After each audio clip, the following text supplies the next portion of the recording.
So what does everyone think of the intro? I made it myself, ya know. I'm not exactly sure if I want to be an intro sort of person. I always thought fancy intros were more fit for 15-year-old girls who decorate their MySpace with so much glitter, sparkles and background garbage as to render the entire profile unreadable.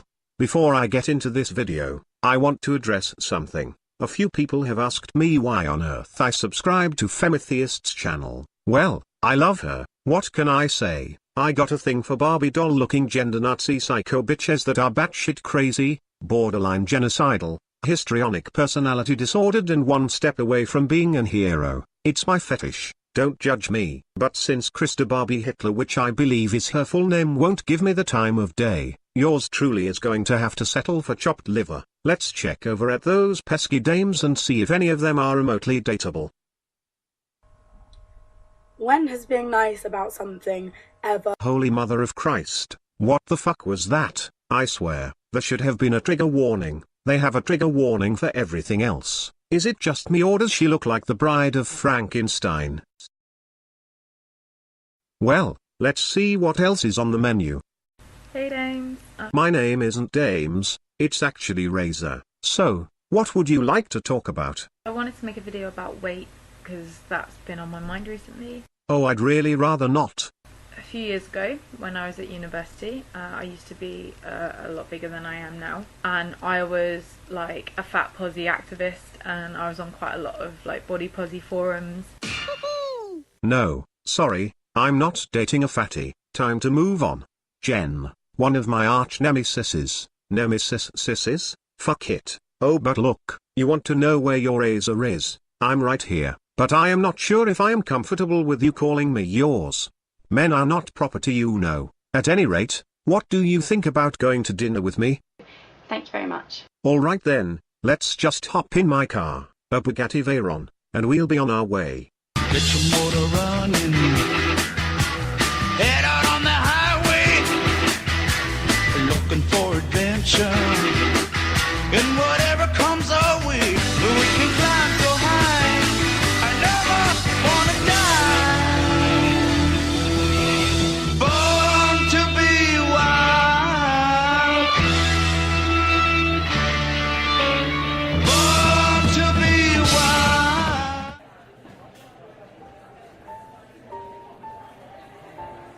Well, what did you think of the ride? Whew. So, that over. Oh come on, the ride wasn't that bad. At any rate, what was your first impression of me? Your body is beautiful because of what it allows you to do. Your body is beautiful for allowing you to express your emotions. When you laugh or smile, happiness is written in every single line of your face, and that is beautiful. Your body is beautiful for allowing you to express who you are. Your body is beautiful for allowing you to assert yourself. And your body is beautiful simply because it houses you. Wow, thank you, Jen. I had no idea you were so impressed by my body. I lift weights, you know. I hate to confess this, but you're a pretty good-looking dame. You know, my waist isn't small enough, my stomach and legs aren't toned enough, my thighs touch in the middle, which apparently is a big no-no. My hips are too broad, my dress size is too big, I'm too pale. I could really endlessly go on and on. Oh, stop beating yourself up, you're fine. All you have is a bit of insecurity. Perhaps you've spent so long relying on your looks to substitute substance that you've become overly critical of your body, since a part of you suspects it's all you have to offer the world. But at least you're not attempting to blame this on men, or the evil patriarchy. Just keep your body healthy by eating right and living an active lifestyle. And in addition, make sure you work on your personality. I can help you. The best way to make yourself attractive to men, outside of looks of course, is to be a happy positive person. Be smart, but not a know-it-all. No one likes a know-it-all. No one. Also get some sort of hobby, preferably a hobby you could enjoy together. I know girls typically hate hobbies because it means they have to work hard in order to become skilled at something. And this goes against the juvenile "I want the world and I want it now because I'm entitled" mentality that is so rampant among women post-second wave feminism. But I assure you, men will click with you more when you have skills to show off. It helps us to view you as equals,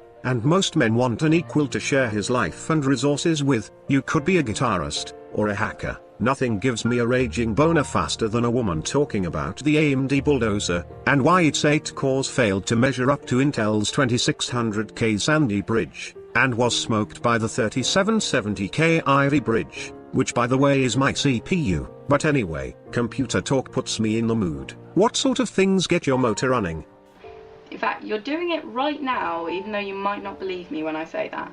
Oh really? Well, I like where this is going. Oh look, it's our waiter. Hello waiter, I would like a menu please.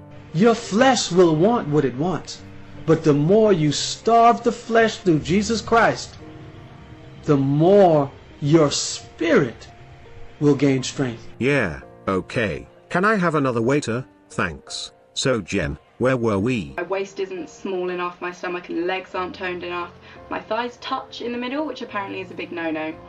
My hips are too broad, my dress size is too big, I'm too pale. Oh god, not this again. Jen, why do you so deeply obsess about these things? I have spent several years comparing my body to the kind you see on magazines and on TV and in music videos and on billboards, and you know what? My body doesn't match up to what society thinks is beautiful. Well, first of all you need to quit comparing yourself to human beings who are held up as monuments of unsurpassable excellence, and while society may believe these women to be beautiful, at no point in time are males saying that these women and only these women are beautiful. They are merely noticing the excellence of the human form at its greatest, and I can assure you that there is no patriarchal conspiracy behind it to condition women into this or that, or anything else. To be honest, I think that one of the most important things we can do in order to enable all of us to have positive relationships with our body is demand diversity from the media. I want to see real bodies, not Photoshop one. And I don't mean piss on the women who do fit the beauty ideal. By all means, let us celebrate those body types, but let's celebrate it alongside others. I want to see bodies which reflect the diversity of life. I want to see women of colour on the fronts of magazines. I want to see fat women on the fronts of magazines, and not with red lines circling their imperfections. I want to see ripped bodybuilder women. You got it all wrong. We don't need diversity. That's not the problem. You are asserting that society judges beauty based on what beauty magazines display on their covers. You got it backwards. These magazines display the women they do, because society has consistently claimed a certain look is what they find attractive. Also, attraction isn't a choice. You feminist LGBTQ egalitarians and the like constantly remind society that homosexuality isn't a choice, but you seem to insist that heterosexuality is. You believe men like large-breasted women with trim waists because they are exposed to magazines that tell them they should. That makes as much sense as telling gay men that they find another man's ass attractive because that's what they were somehow convinced they should be attracted to. Again, attraction isn't a choice, and these beauty magazines display women that males are involuntarily attracted to. So, the whole argument of needing diverse-looking women and body types in magazines is foolish. And to be honest, there are female bodybuilders on magazines that target the niche group of men and lesbians that find that stuff attractive. And there is fat porn and granny porn, and so on and so forth. But these magazines are niche magazines that target a very small segment of the population. As for wanting more women of color on magazines, you have to understand that these magazines you are talking about are English-speaking magazines, and the overwhelming majority of the English-speaking world is made up of white people. And newsflash, but people tend on average to be more attracted to members of their own race than to others. So is it any wonder why a majority white audience celebrates the beauty of white women? I bet you most fashion and beauty magazines written in Chinese feature Chinese women, and I know for a fact that the majority of Japanese beauty and fashion magazines feature Japanese women. Again, we're talking about averages of a population. Please refer to my Dave's vs. Mark Spit in my video titled Got Privilege. Oh look, here's our waiter. Hey wait, I know that guy. That's Subman USN. I love his channel. Hey Jen, if you thought my car was something, you should see his submarine. Hey Subman, when are you taking me for a ride in that submarine? Hey dude, you gotta buy me dinner first. Well, I guess that'll have to wait until some other time. After the money I spent on gasoline and nitrous oxide getting here, I am a bit short on funds. Oh, that reminds me Jen, you're paying for your half, because I swear if you tell me I'm paying, I will have to utter the words check your privilege. And that's something I really don't want to have to do. Subman made a video recently about his son having to register for the draft. So tell me, Subman, how is that going? He has a stepsister who's also 18. And so to conduct my little in-house survey of how she felt about it.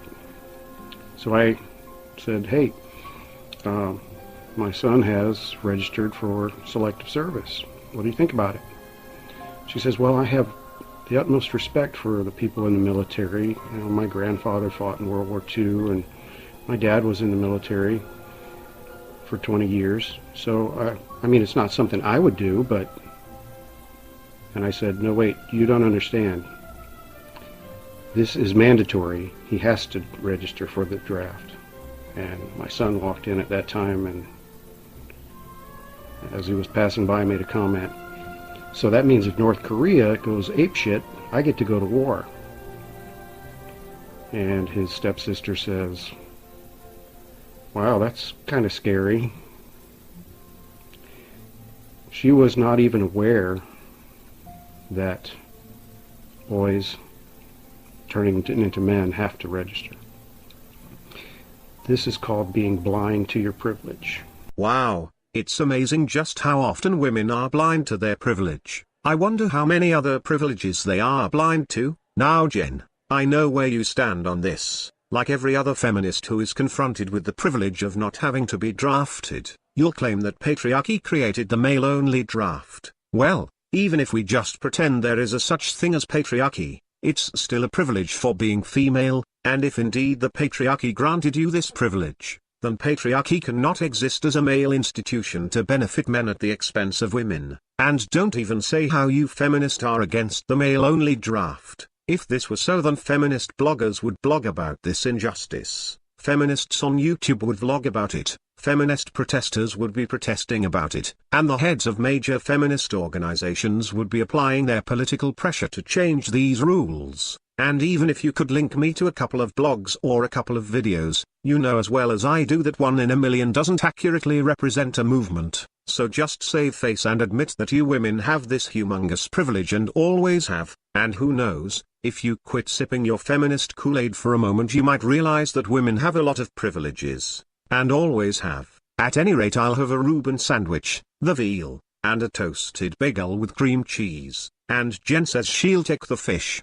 Now, as I was saying, Jen, about sexy women in the media and body positivity, what gets me is that feminists claim that sexy women in the media cause unrealistic standards of beauty, and this unrealistic standard of beauty causes women to develop eating disorders and low self-esteem. If that's true, just imagine the harm feminism causes by holding women to unrealistic standards of accomplishment. Not only does a woman have to be as strong as a firefighter, but she also has to be as educated as a doctor, and must enter into fields of science where she will be a minority, comparing her accomplishments to the majority. Imagine the harm caused by not measuring up. I mean, as a woman she has to go against all of the male scientific greats of the past like Einstein and Tesla. Look, I don't believe women are as weak and fragile as you feminists claim. I think feminism, however, does encourage women to be spoiled and sheltered, and narcissistic. Males aren't harmed by being exposed to images of sexy men, and when he watches sports he doesn't develop low self-worth because he can't perform as good as all these athletes.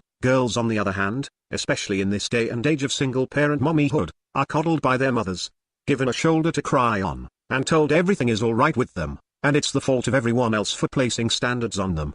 Doing this turns the little girl into a narcissist who toggles between insecure victim of the world, and egomaniac who can do no wrong. She believes herself infallible and omnipotent, then cries victim when she screws up, and cries discrimination when she doesn't accomplish everything she feels entitled to. And these body-positive support groups just offer a mothering shoulder to cry on. Just work on your looks the best you can, and then work on your personality. Always try to be the best you can be. You can start by changing out of those horrible clothes, letting your hair down, and actually dressing like you give a shit you're on a date.